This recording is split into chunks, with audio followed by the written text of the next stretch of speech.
Assalamualaikum warahmatullahi taala wabarakatuh. Anda bersama dengan saya Ustaz Hamizul bin Abdul Hamid dalam segmen Zakat dan Anda, dan tajuk yang akan kita bicarakan pada kali ini ialah bolehkah kita membasmi kemiskinan?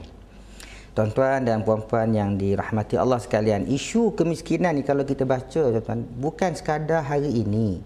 Zaman Rasulullah yang disebut sebagai dalam hadis sebaik-baik zaman, sebaik-baik manusia yang berada ketika itu pun masih ada golongan disebut sebagai fuqara wal masakin. Kalau kita baca sejarah pada zaman Nabi di kota Madinah itu, tuan-tuan, ada kira-kira 100 orang ahli sufah. Kalau kita biasa dengar nama Abu Hurairah, Bilal bin Rabah, Salman Al-Farisi dan sebagainya lagi, ini adalah golongan disebut sebagai golongan ahlu sufah, yang mereka juga adalah golongan disebut sebagai ahlul hadis. Tuan-tuan rahimakumullah, itu menunjukkan membasmi kemiskinan bukan kerja kita. Apa yang kita boleh buat ialah menangani kemiskinan. Allah Subhanahu wa taala menyebut di dalam Al-Quran surah Yasin ayat 36. Subhanallazi khalaqal azwaja kullaha. Allah Maha Suci Allah yang menjadikan, menciptakan setiap sesuatu itu berpasang-pasangan. Maknanya kalau kita sebut ada orang lelaki, ada orang perempuan, adanya lautan, ada daratan, ada siang, ada malam, ada fakir, miskin, ada orang kaya. Kalau ada orang kaya, tak ada orang miskin, boleh berlaku ketika mana? Ketika kiamat hampir menjelma. Ini disebutkan dalam kitab-kitab yang muktabar, misalnya Al-Bidayah wa Nihayah. Sebab itu tuan-tuan rahimakumullah, apa yang lembaga zakat lakukan ialah menangani kemiskinan. Banyak perkara yang dilakukan oleh lembaga zakat Selangor. Misalnya kita mempunyai 5 program teras untuk menangani kemiskinan di Selangor ini. Kita ada program pembangunan sosial yang mana melibatkan perlindungan, ya. Orang yang tak berumah, kita bagi rumah, kita dah kupas isu ini dahulu. Orang yang terlantar, kita ada rumah kebajikan. Orang yang terlibat dengan masalah sosial, kita ada rumah pemulihan dan sebagainya.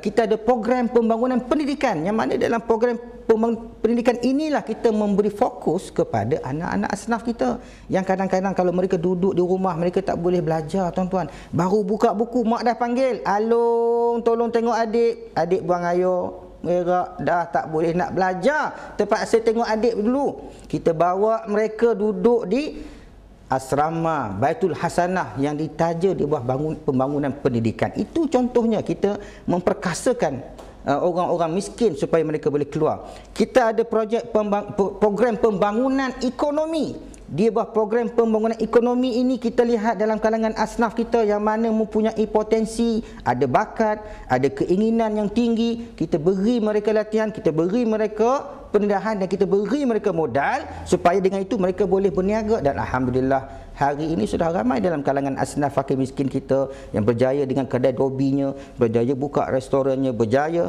macam-macam perniagaan yang mereka ceburi.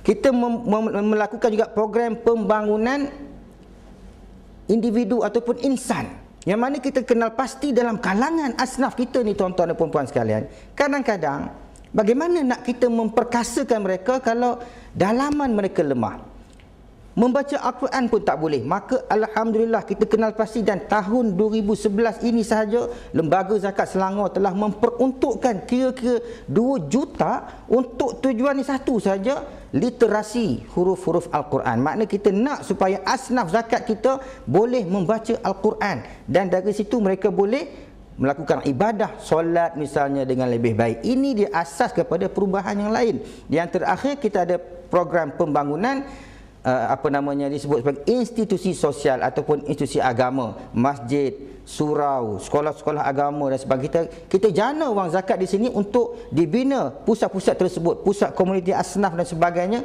Tujuannya supaya keseluruhan asnaf, terutamanya fakir miskin yang berada di negeri Selangor ini, boleh kita perkasakan. Inilah di antara cara lembaga zakat Selangor menangani kemiskinan. Sebab itu tuan-tuan dan puan-puan rahimakumullah, kalau kita sebut kita nak basmi kemiskinan, ada orang bertanya kepada saya, bagaimana Umar bin Abdul Aziz boleh membasmi kemiskinan?